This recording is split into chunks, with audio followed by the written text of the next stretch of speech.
Welcome back, everyone. Today's session will be about group discussions. Group discussions are usually an important part of the placement process in most technical and management institutes in India. So, generally, the process starts with a resume shortlisting, then you go on to a group discussion, and it ends with the interview being conducted in the final leg of the placement process.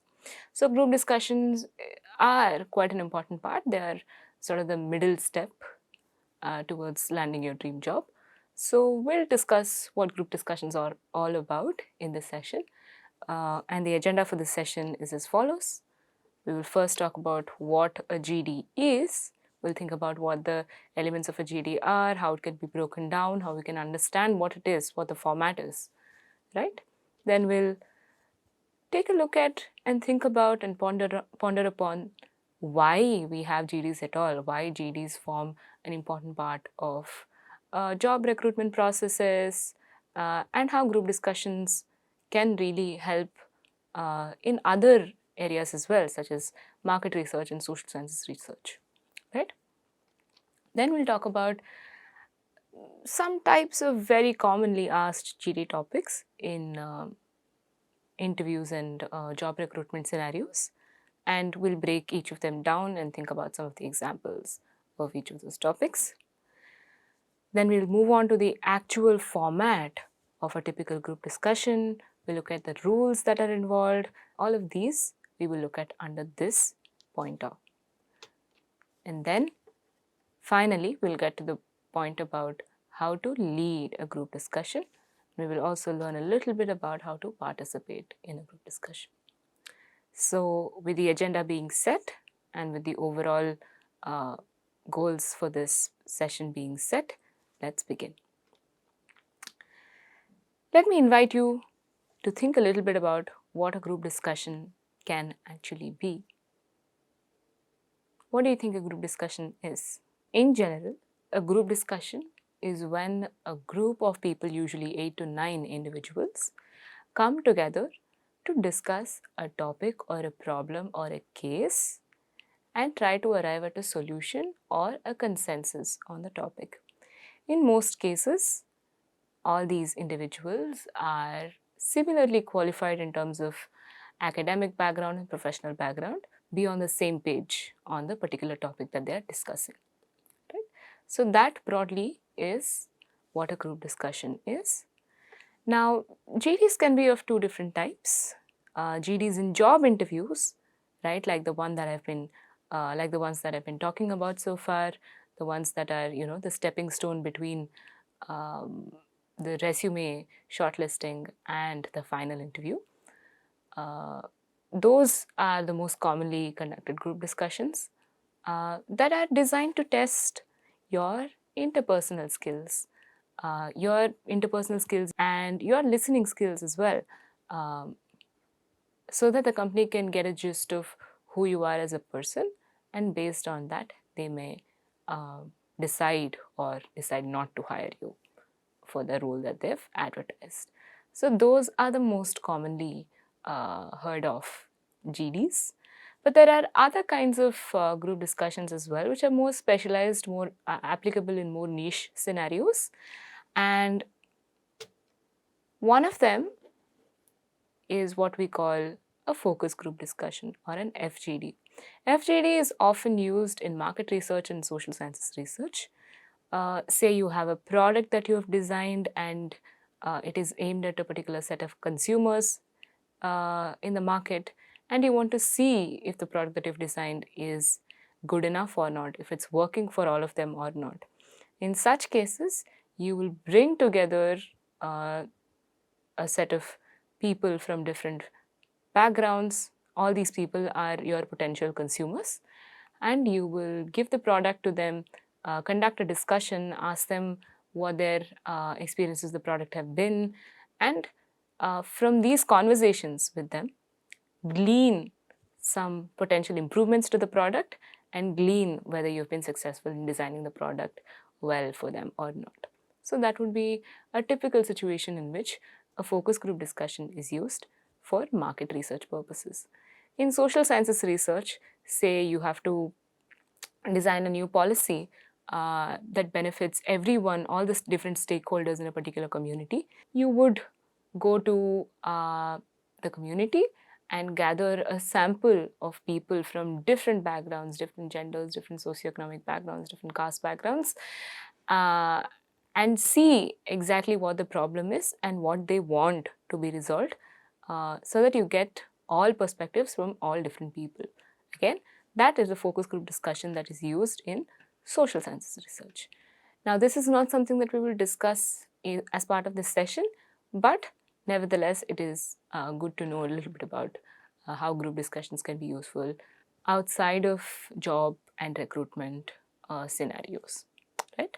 Having talked a little bit about what group discussions are and the different fields in which they can be applied, let us now think about why we have group discussions and specifically why we have them in recruitment scenarios. Well, the obvious first answer is that it is a way for the company or the employer that is conducting the recruitment process to test the interpersonal skills of the different candidates it has in its pool.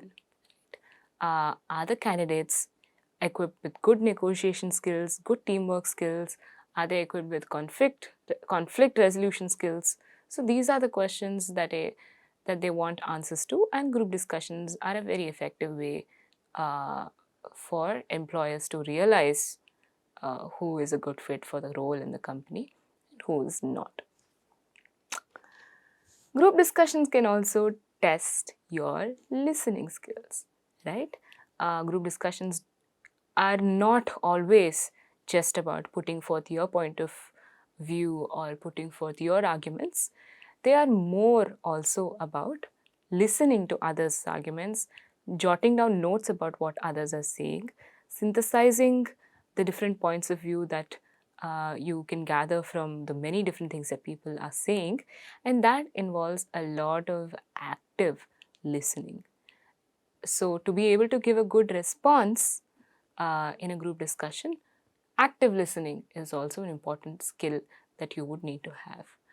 And group discussions really help employers find out who has these kind of good listening skills.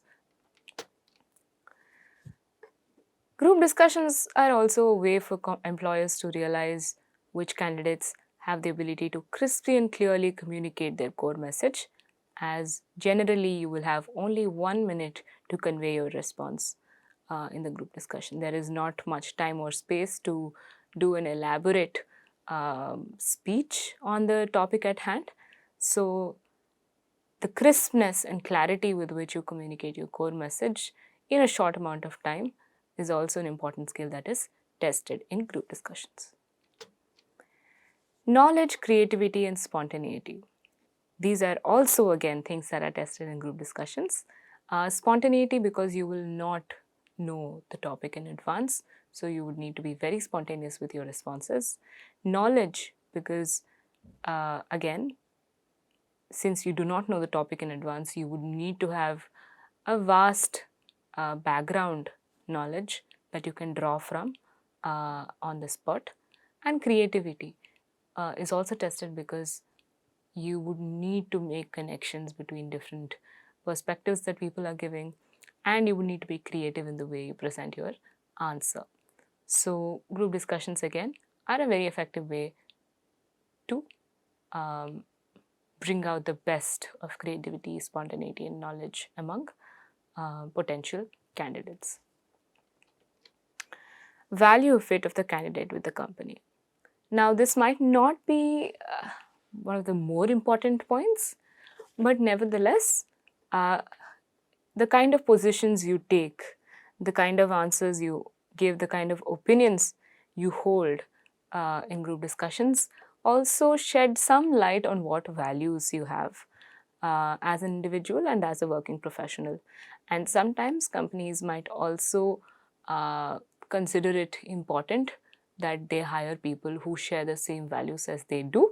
So, group discussions are in which there are controversial topics discussed. There are topics about values, culture, and ethics that are discussed. and companies can glean a little bit about what kind of values you hold and what kind of positions you hold and whether you'd be a good value fit in the company or not.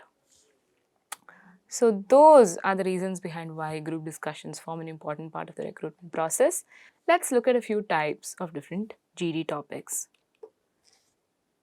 There are usually general topics, right? Topics that do not have two sides to them, topics that are not controversial, topics that generally are good to converse about, that make for good topics of discussion at the coffee table, right?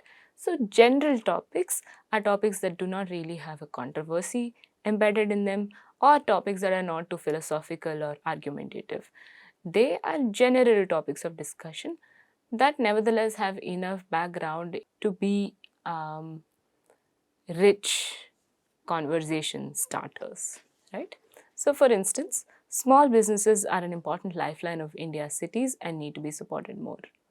India lives in the heart of its 20 somethings, right? These are topics that are not necessarily controversial, they don't have two sides to it, and they do make for really good topics of discussion. The second kind of topic, and this is the most common kind of topic that is asked in group discussions, are argumentative or debatable topics. Topics that have some level of controversy embedded in them. Some people might feel strongly for the statement that is made, while some people might feel strongly against the statement that is made. So there are two sides to the topic, right? So for instance, qualified professionals should look for opportunities in India instead of migrating abroad.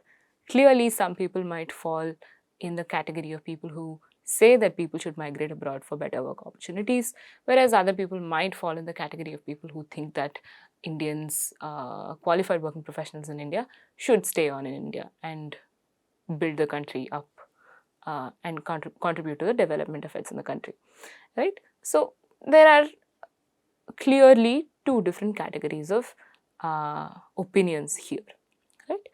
Similarly, with the second topic, a university education is not worth pursuing in India today. Some people might say, no, university education is absolutely essential in India today. Whereas others might say, university education is not really contributing much to the skill development of fresh graduates or teenagers in India. They should be spending their time doing things that are more vocational and more lucrative, right? So that is what an argumentative topic is about. And finally, we have abstract topics, topics that lean towards the philosophical side of things, topics that spark conversations but do not necessarily have a conclusive answer, right? So here are some examples. Change is the only constant in existence. The grass is always greener on the side. These are abstract statements that you can interpret in any manner you want. And here there is a lot of room for a lot of creativity, right? So such topics do not necessarily depend on your background knowledge as a crutch. They are more on the creative, abstract and philosophical side of things, right? Now that we've talked about three different types of GD topics, let's move on to the fourth and again a very important kind of GD topic, caselets or case study based topics, right? Caselets are generally short versions of cases, and a case is generally a problem, a real life problem that needs to be solved, say in an organization or in a country, right? These are real problems that are faced by real organizations, real governments, real institutions that need to be solved, right? So for instance, here's a caselet that we can take a look at. You are the area manager of the Indian vertical of a world famous USA based content streaming platform. It has been 3 years since the firm has launched its operations in India. However, there aren't still enough adapters in the local market. Upon consultation with your research team, you have concluded that 1. The content provided on the streaming service is not local enough to attract Indian consumers, and 2. The cost of the streaming service per month is too high and is not affordable for the average Indian consumer. What should the next course of action be for the company, and how would you discuss this with your team members? Right? So here there is a very clear problem that needs to be solved in discussion, in consultation with a team of different people from different backgrounds, right? So it makes for a very good group discussion topic, because there is a problem that needs to be solved and you need to come to some sort of conclusion at the end of it. Right? That too in discussion and in consultation and in dialogue with your other team members, correct? But one thing about cases that needs to be pointed out here is that they are generally micro level topics, right? You have zoomed in very closely to a very particular problem that one company is facing in India. Whereas with the previous topics that we discussed, they were all more general. They were all more on a macro level. These are all problems or issues that are on a macro level, right? More general.